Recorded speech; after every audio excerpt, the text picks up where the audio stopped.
오늘 같이 나누실 말씀은 갈라디아서 5장 1절로 12절 말씀입니다. 갈라디아서 5장 1절로 12절 말씀입니다. 제가 가지고 있는 성경책으로는 신약 307페이지입니다.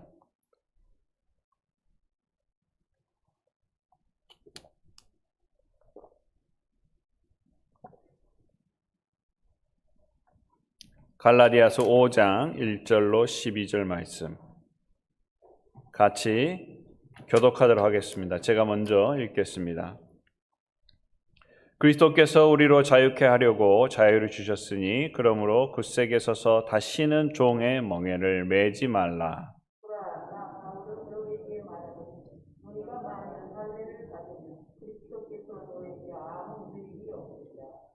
내가 할례를 받는 각 사람에게 다시 증거하노니 그는 율법 전체를 행할 의무가 가진 자라.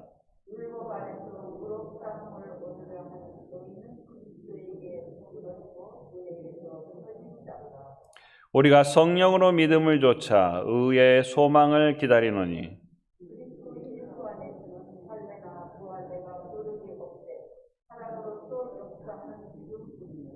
너희가 다름질을 잘 하더니 누가 너희를 막아 진리를 순종치 않게 하더냐. 적은 누룩이 온 덩이에 퍼지니라.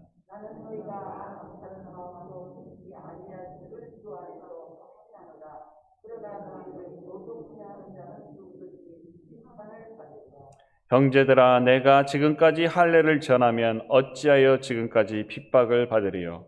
그리하였으면 십자가에 거치는 것이 그쳤으리라.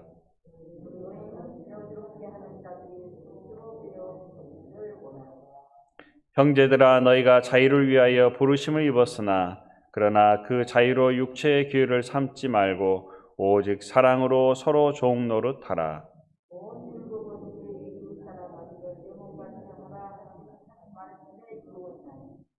같이 읽겠습니다. 만일 서로 물고 먹으면 피차 멸망할까 조심하라. 아멘. 여러분, 혹시 멍에가 좋으십니까? 자유자가 더 좋으신가요? 너무 뻔한 질문이죠? 물론 자유입니다. 어느 누구도 멍에를 스스로 메고 싶지는 않아요. 멍에라고 하면은 여러분이 옛날에 이렇게 농사 같은 거 지어보면 소 위에 이렇게 큰 나무를 이렇게 두 개를 이렇게 매서 뭐 밭을 간다든지 아니면 마차를 끈다든지 이제 그렇게 해서 그런 멍에를 짊어지게 되는데 어느 누구도 자기가 자진해서 그 멍에를 이렇게 짊어지려고 하지 않습니다. 사실 이렇게 멍에하면 이렇게 별로 마음이 와닿지 않아요. 그런데 혹시 여러분 한번 생각을 해보세요. 여러분 손에 수갑을 찬다든지 아니면 밧줄을 이렇게 묶는다든지 아니면 눈을 이렇게 감게 한다든지 아니면 다리를 이렇게 묶는다든지 그렇게 여러분들이 산다면 한 며칠이나 편하게 사실 것 같으세요? 또 그렇게 여러분들이 살고 있다면 여러분들의 마음속의 소망은 무엇일 것 같습니까? 저는 아마 1시간도 제대로 있지 못할 것 같아요. 이걸 이렇게 입고 이렇게 온몸이 묶여져 있는 상태라면 그리고 제 어깨 위에 아주 무거운 것들을 짊어지고 살아야만 된다면 저 소원이 있다면 이거 빨리 푸는 거예요. 이거 빨리 풀고 조금 편안하게 살고 싶어요. 손발을 마음대로 막 움직이고 싶어요. 정말로 멍에를 다 떨쳐버리고 정말로 헐헐 이렇게 가벼운 마음으로 살고 싶어요. 그런데 어떨 때는 눈에 보이지 않는 멍에를 우리가 짊어지고 살 때가 있다는 것입니다. 눈에 보이지 않는 수갑을 차고 살 때가 있다는 것입니다. 때로는 그게 불편한지 압니다. 때로는 그것이 힘든다는 것도 압니다. 하지만 내 마음이, 내 삶이, 내 습관이 그거를 쉽게 떨쳐내지 못하는 경우들이 너무나도 많이 있다는 것입니다. 오늘 여기 보니까 1절에 그리스도께서 우리로 자유케 하려고 자유를 주셨으니 이미 우리에게 자유함을 주셨대요.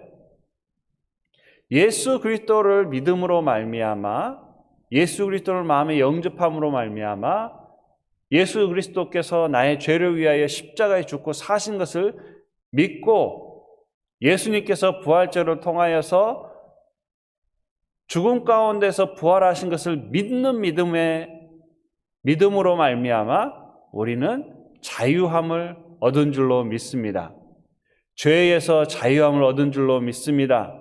병으로부터 자유함을 얻은 줄로 믿습니다. 저주로부터 자유함을 얻은 줄로 믿습니다. 모든 속박과 모든 결박으로부터 예수 그리스도의 능력으로 말미암아 자유함 된 줄로 믿습니다. 그런데 오늘 그러므로 굳세게 서서 다시 종의 멍에를 매지 말라. 왜 자유가 됐는데 다시 한번 경고를 하는 걸까요? 우리는 어리석기 때문에 때로는 다시 그 종의 멍에로 다시 맨다는 겁니다. 그것을 다시 어깨에 메고 다시 종이 되기를 원할 때가 많다는 것입니다. 예수 그리스도께서 십자가에 죽으심으로 율법을 완전하게 완성시켜서 우리를 자유케 하셨는데 우리 인간들은 어리석어서 그 율법을 다시 가지고 온다는 거예요. 왜요?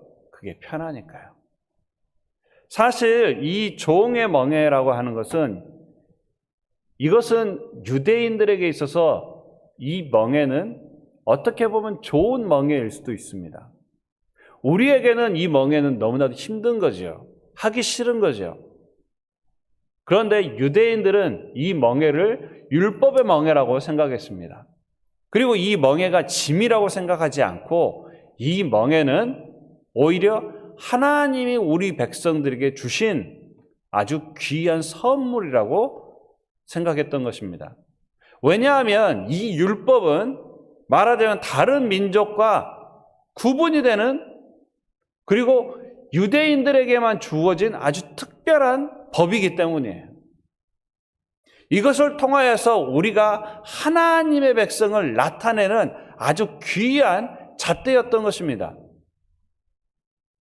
너희들은 하나님께 선택되지 못한 백성이야. 하나님이 신의 산에서 우리에게 이 율법을 주셨고 이 율법을 통하여서 우리는 하나님의 백성으로 태어난 것이야. 우리가 이 율법을 지킴으로 말미암아 우리는 하나님의 백성이다 라고 그렇게 믿었던 겁니다. 그런데 사실 이 이스라엘 백성들이 처음에 이 율법을 받았을 때는 이것이 얼마나 중요한 것인지 얼마나 특별한 것인지 그걸 알지 못했던 거예요. 그런데 그들이 이스라엘이 망하게 되고 성전이 회파가 되고 자신들이 가지고 있는 것들은 모든 걸 다 빼앗기고 정말로 이스라엘에서 쫓겨나서 바벨론 포로로 잡혀가면서 우리에게는 이제 성전도 없구나. 우리가 하나님께 드릴 예배 제단도 없구나. 우리에게 이제 남은 것은 이 율법밖에 없구나. 어떻게 보면 이 율법은 이스라엘 백성들에게 그들의 아이덴티티였던 거예요. 정체성이었던 거예요.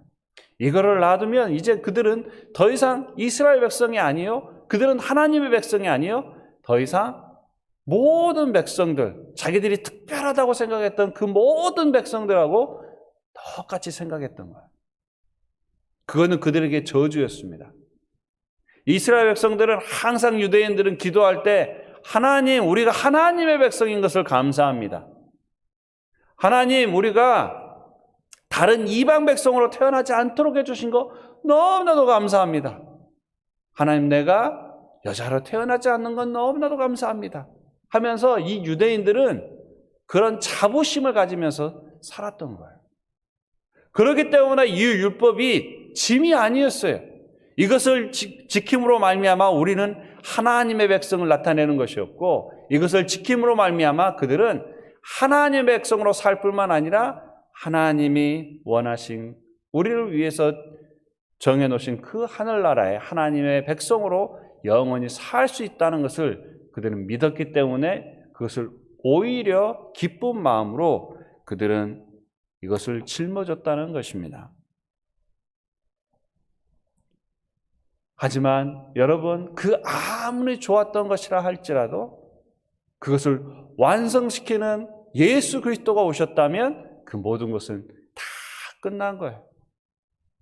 그들은 말씀을 중요하다고 이야기했지만 막상 정말 그들이 지키고 그리고 기다렸던 그 메사이가 오신 다음에 예수 그리스도께서 십자가에 죽으시고 그것을 모두 다 끝냈음에도 불구하고 더 좋은 것을 하나님이 주신 그 약속의 언약을 믿지 못하고 미완성된 그 율법의 약속을 계속해서 그들은 지키려고 했던 것입니다. 그들이 어떤 언약의 약속을 계속 했을까요? 여기 쭉 보시면 3절부터 12절까지 내용을 쭉 보시면 할례에 대한 내용입니다. 이들에게 있어서 할례는 아주 특별한 것입니다. 율법이지만 또 율법만큼 이 자신들의 몸에 그 나는 하나님의 백성이라는 표식을 남긴 거였어요. 이거는 다른 백성들하고 완전하게 구별되는 내용이었던 것입니다. 그래서 그들에게는 어린아이가 태어난 지 8일 만에 할례 의식을 치렀던 거예요. 그들에게는 너무나도 특별한 육체의 표징이었던 것입니다. 그런데 이 표징을 너희들도 이제 하나님의 백성이 되었으니까 너희들도 이제는 할례를 치러야 된다라고 이스라엘 유대인 이방인들에게 그렇게 이야기하는 것이었습니다. 이 본문을 또 보면 같이 연결해서 볼 수 있는 본문이 사도행전 15장 1절, 2절 말씀입니다. 어떤 사람들이 유대로부터 내려와서 형제들을 가르치되 너희가 모세의 법대로 할례를 받지 아니하면 능히 구원을 얻지 못하리라 하니 바울과 바나바와 저희 사이에 적지 아니한 다툼과 변론이 일어난지라. 형제들이 이 문제에 대하여 바울과 바나바와 그 중에 몇 사람을 예루살렘에 있는 사도와 장로들에게 보내기로 작정하니라. 사도 바울이 선교여행, 제1차 선교여행 중에 갈라디아를 갔고, 그리고 그 갈라디아에서 이제 복음을 전하고, 이제 그곳을 떠나서 이제 쭉 오고 있는데, 이상한 소문이 들리는 거예요. 유대인 예수 그리스도를 믿는 사람들이 이제 들어와서 율법을 지키게 하고, 할례를 받게 하고, 계속해서 율법으로 돌아가도록 그들에게 권유를 하고 있다는 겁니다. 그리고 그 이야기를 듣고 이제 이 사도 바울이 1차 선교여행이 끝나고 2차 선교여행을 떠나기 전인 바로 예루살렘에서 바로 이 문제를 가지고 예루살렘 총회에서 그 이야기를 나누게 된 것입니다. 과연 이렇다면 율법으로 이방인들이 할례를 받아야 되느냐 받지 말아야 되느냐라는 그런 명령을 지금 내용을 가지고 악유를 하고 있는 것입니다. 그런데 그때도 사도 바울이 이 갈라디아에서 있었던 내용들을 가지고 계속해서 이야기를 했겠죠. 그리고 마지막에 결론으로 교회의 중요한 지도자였던 베드로가 이런 결론을 내립니다. 마음을 아시는 하나님이 우리에게와 같이 저희에게도 성령을 주어 증거하시고 믿음으로 저희 마음을 깨끗이 하사 저희가 우리나 분간치 아니하셨느니라. 그런데 지금 너희가 어찌하여 하나님을 시험하여 우리 조상과 우리도 능히 매지 못하는 멍에를 제자들의 목에 두려 하느냐. 예루살렘 공회에서 그것을 이것은 너희들도 보았지만 이방 백성들에게 하나님의 성령님이 임함으로 말미암아 그들이 하나님의 백성이 되었다는 것을 너희들은 이미 보았다. 그리고 이 이스라엘 이방인들에게 더 이상 할례를 계속해서 권유하는 것은 옳지 못하는 것이다. 더 이상 이걸 가지고 분쟁할 필요가 없다. 왜냐? 이 문제에 대해서 이미 우리의 조상도 그리고 우리 자신도 어느 누구도 율법을 통하여서 구원받은 사람 아무도 없다. 그 아무도 받지 못한 멍에를 어찌하여 너희들은 다시 메고자 하느냐 라고 결론이 내려진 것입니다.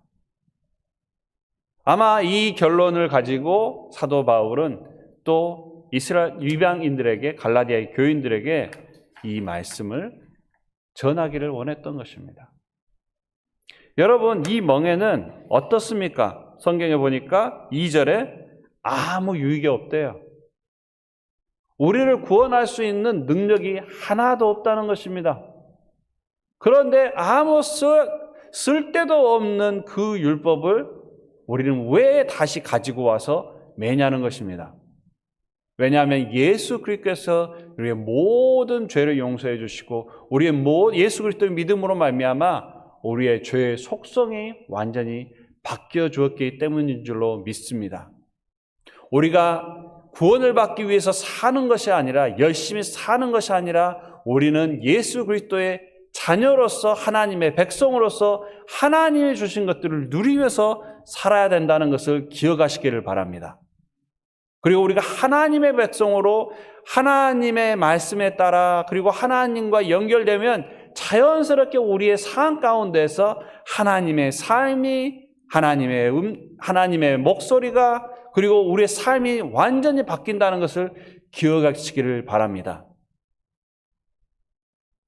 하나님의 자녀로서 하나님 자녀답게 말을 하는 것입니다. 하나님의 자녀들로서 하나님의 자녀답게 행동을 하는 것입니다. 하나님 자녀답게 생각을 하는 것입니다. 왜요? 하나님이 우리를 하나님의 자녀로 불렀기 때문입니다. 3절에 할례를 받아야 구원받는다고 하는 사람들은 율법의 행위로 의로움을 받을 수 있다고 생각하지만 반드시 율법 전체를 지켜야 할 의무가 생깁니다. 한 개라도 어기게 되면 그것은 죄인이 되기 때문입니다. 일단 한 개의 언약이라도 지킨다면, 아니 율법이라도 지켜야 된다는 생각을 하게 된다면 나머지 율법도 다 같이 지켜야 되는 거예요. 그 중에 하나만 어겨도 어떻게 돼요? 죄인이 되는 거예요. 누가 감옥에 갑니까? 죄를 많이 지어서 감옥에 갑니까? 한 개 죄라도 지으면 그 사람은 죄인이 되고 감옥에 갈 수밖에 없는 거예요. 율법도 마찬가지입니다. 일단 한 개를 지키면 다 지켜야 되는 거고 그 중에 한 개라도 못 지키게 되면 율법의 죄인이 되게 된다는 것입니다. 그리고 더 큰 문제가 뭐냐? 너희들의 문제는 이 율법으로 인하여서 너희들은 그리스도에게서 끊어질 것이요 은혜로부터 떨어지게 될 것이라는 겁니다. 여러분, 율법을 지키기를 시작하고 그 율법을 의지하기 시작하는 순간 어떻게 됩니까? 우리는 예수 그리스도를 의지하지 않는다는 겁니다. 여러분들이 더 좋은 것을 자녀에게 주었는데 그것을 자녀들이 원치 않고 더 나쁜 것들을 선택한다면 여러분들은 속상하죠. 기분이 좋지 않지요. 하나님도 똑같은 마음입니다. 완벽한 걸 주었고 가장 소중한 것을 희생해 가면서 우리에게 주었음에도 불구하고 그것을 원치 않고 옛 것을 원하고 오히려 가장 좋은 것을 쓰레기통에 버려버린다면 예수 그리스도를 십자가에 못 박혀 죽게 한 것이 유대 백성이라는 것을 기억하시기 바랍니다. 그래서 그것은 하나님이 주신 가장 좋은 것을 우리가 버려버리고 하나님의 은혜로부터 떨어진다는 것을 기억하시기를 바랍니다. 그리고 이 율법을 계속해서 지키게 되면 우리가 은혜에서 떨어질 뿐만 아니라 우리가 진리를 순종치 않게 한다는 것을 기억하십시오. 여러분, 진리를 알지니 진리가 우리를 자유케 한다고 이야기했습니다.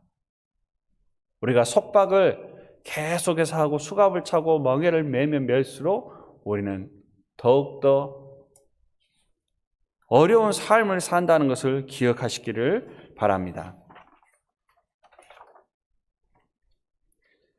또한 8절에 보니까 그 권면이 너희에게서 부르신 것이 아니요 9절 적은 누룩이 온 덩이에 퍼지느니라. 여러분, 이 율법은 조그만 것이지만 한계이지만 어떻습니까? 누룩과 같아서 결국은 온 몸에 퍼지게 된다는 거예요. 내 삶 전체에 영향을 미치게 됩니다. 나 혼자만 그렇게 되는 것이 아니라 모든 교회에 그런 악영향을 미치게 된다는 거예요. 만약에 믿는 유대인이 그것을 자기 혼자만 지킨다면 그렇게 큰 문제가 안 될 수 있어요. 자기 혼자만 그냥 은혜에서 떨어지면 돼요. 근데 문제는 뭐냐면 그 열심히 문제인 거예요. 나 혼자만 그렇게 사는 것이 아니라 많은 사람들한테 그렇게 이야기하고 자기가 사는 지역에서만 그렇게 하면 얼마나 다행이에요. 그런데 갈라디아까지 와가지고 또 믿지 않는 사람들, 유대인들에게 이방인들 교회까지 와가지고 어떻습니까? 너희들 이렇게 믿으면 안 돼. 율법을 지켜야 돼. 너희들 할례를 받아야 돼. 하면서 그 교회의 모든 것을 다 무너뜨리고 그리고 이방인 교회들까지 다 무너뜨리게 되는 결과를 가지게 된다는 겁니다. 여러분, 적은 것 하나라도 정말로 하나님이 원치 않는 우리의 습관이 있다면 그것에 떠나야 될 줄로 믿습니다. 10절 나는 너희가 아무 다른 마음도 품지 아니할 줄을 주 안에서 확신하노라. 그러나 너희를 요동케 하는 자는 누구든지 심판을 받으리라. 여러분, 바로 그런 누룩과 같은 자는 떨어지게 된다는 것입니다. 그래서 12절에 어떻게 이야기합니까? 너희를 어지럽게 하는 자들이 스스로 베어버기를 원하노라. 여러분, 잘라내라는 거예요. 내 삶 가운데 율법을 지키고 하나님보다 더 소중한 것들이 있다면 잘라내야 됩니다. 여러분, 누룩은 발견되면 그것을 다 태우라고 이야기했어요. 오늘 여러분의 삶 가운데 누룩과 같은 게 무엇이 있습니까? 여러분의 삶 가운데 잘라내야 될 것들이 무엇이 있습니까? 여러분의 삶 가운데 멍에와 같은 것들이 어떤 것들이 있으십니까? 오늘 한번 묵상해 보시기를 원합니다. 그리고 그것을 떨쳐내십시오. 잘라내십시오. 그리고 태우기를 원합니다. 그리고 하나님이 주신 우리에게 의의 소망을 살며 가지시며 사시기를 원합니다. 오늘 이 시간 같이 한번 기도하도록 하겠습니다. 사랑과 은혜가 풍성하신 주 여호와 하나님 아버지, 주님이 보시기에 저희들의 삶은 어떻습니까? 자유한 삶을 살고 있습니까? 행복한 삶을 살고 있습니까? 아니면 죄에 찌들어서, 아니면 율법에 찌들어서, 아니면 죄책감에 찌들어서 살고 있지는 않습니까? 저희들에게 종의 멍에가 있다면 오늘 이 시간 주님 내려주시옵소서. 정말 우리가 잘못 알고 지키고 있는 것들이 있다면, 또 잘못하고 행하고 있는 습관들이 있다면 오늘 그것들 내려주시기를 원합니다. 그런 누룩들을 발견하게 하여 주시고 그것들을 태워내게 하여 주시옵소서. 그것들을 과감하게 잘라낼 수 있는 저희들에게 결단력을 허락하여 주고 믿음을 허락하여 주시옵소서. 정말 저희들이 복음의 터 위에 올바로 서기를 원합니다. 예수 그리스도의 능력 위에, 복음의 능력 위에, 십자가의 능력 위에, 부활의 능력 위에 올바로 서기를 원합니다. 주님, 함께하여 주시옵소서. 예수님 이름으로 기도드리옵나이다. 아멘.